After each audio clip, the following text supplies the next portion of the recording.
Eh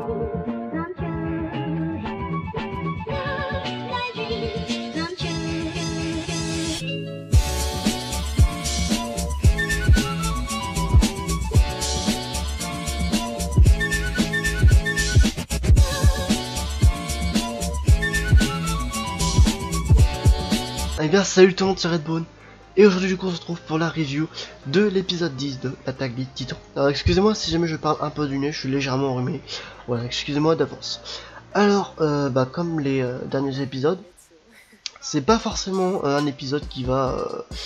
où il va y avoir un gros combat comme on a eu les épisodes précédents, c'est plus un combat, c'est plus, pardon, pas un combat, mais c'est plus un épisode qui révèle un peu pas mal de choses. On apprend notamment que Mikasa est étroitement liée à un autre peuple qui tout simplement qui est sur l'autre continent du paradis, parce que du coup, n'oublions pas que elle est d'un côté japonaise et c'est une Ackerman, parce que du coup on sait l'histoire tout ça des Ackerman, et du coup les japonais on a pu savoir pas mal de choses là-dessus. On sait pourquoi d'ailleurs Mikasa est la seule japonaise présente sur l'île du paradis.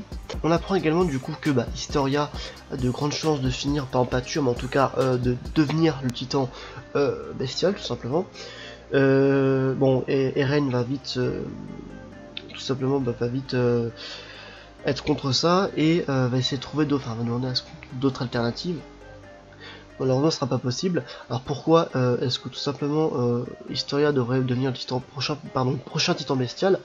Tout simplement pour créer l'anéantissement, pour éviter qu'en fait Mar attaque l'île du paradis, et pour tout simplement aussi défoncer Mar, et que les Eldiens retrouvent leur liberté. C'est ce que Sieg avait prévu. Bon, Eren est bien évidemment contre ça. Ce qui est intéressant de noter, c'est que du coup on va faire plusieurs flashbacks, donc notamment nos personnages qui vont commencer à construire tout simplement des lignes de train, etc. Donc un petit moment assez, que j'ai d'ailleurs beaucoup aimé, un petit moment assez, comment je peux dire ça, assez chaleureux, voilà, où Eren en fait, il parle de qui va reprendre la relève d'Eren, et Eren tout simplement dit que c'est aucun d'eux, donc ni Connie, ni Jean, etc. Parce que tout simplement, il tient à eux.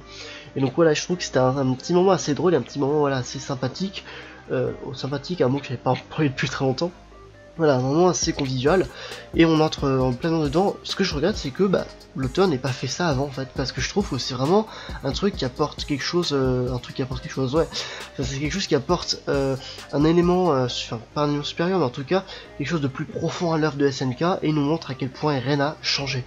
Parce que du coup, l'épisode se finit pas sur ça, mais l'épisode en tout cas est concentré également sur Eren. On voit clairement en fait qu'il est en train de péter un câble, il a carrément comment dire, je pourrais dire ça, tout simplement soulevé Hanzi par le col en fait, tout simplement, et il peut grâce au titan, il a menacé limite Hanzi en fait qu'il pouvait s'échapper de sa cellule, tout simplement grâce au titan marteau d'armes. Et donc Connie, etc., toute la bande parle de Eren qui tout simplement a beaucoup changé, et à cause de la mort de Sacha, ils se remettent en question Eren et son ambition, et ce qui tient toujours autant à eux. Ça c'est vraiment intéressant, parce qu'à mon avis il y aurait une sorte de guerre entre eux. Après du coup Historia qui tout simplement est enceinte. Bon ça ouais, c'est pas la meilleure des solutions, j'aurais pensé, mais c'est vrai qu'effectivement il faut perpétuer la lignée des races. Et ouais, c'est pas le meilleur destin que j'aurais choisi que j'aurais voulu pour Historia, parce que franchement je trouve que c'est un très bon personnage, Historia, qui a un passé assez douloureux, voilà, qui au début n'est pas trop son passé, et ouais, franchement c'est bête, parce que j'espère que l'auteur va se rattraper sur Historia, il va tout simplement en faire quelque chose d'un peu plus intéressant. Et puis on finit l'épisode sur tout simplement Sieg et Levi qui sont au niveau d'une forêt. Donc Levi avait amené Sieg dans la forêt, et Sieg attend pour se faire dévorer par Historia une fois qu'elle aura accouché de son enfant. Voilà ce qu'il en est du coup de cet épisode 10. Mais en soit un épisode plus explicatif, etc., de ce qui s'est passé avant. Un peu aussi, on se pose des questions pour de Eren. Est-ce que tout simplement lui il compte pas déclencher le grand terrassement, parce que il peut clairement le déclencher, parce qu'étant donné qu'il a mangé le titan marteau d'âme, donc l'un des lignées royales, il a du sang royal en lui, et tout simplement il peut faire sortir les titans qui sont dans les murs pour aller attaquer Mar. Donc clairement on se demande, est-ce que Eren dans les épisodes prochains va tout simplement pas péter un câble et bon bah clairement ça va être incroyable, je pense, la suite des épisodes, parce que Eren se prépare à se battre.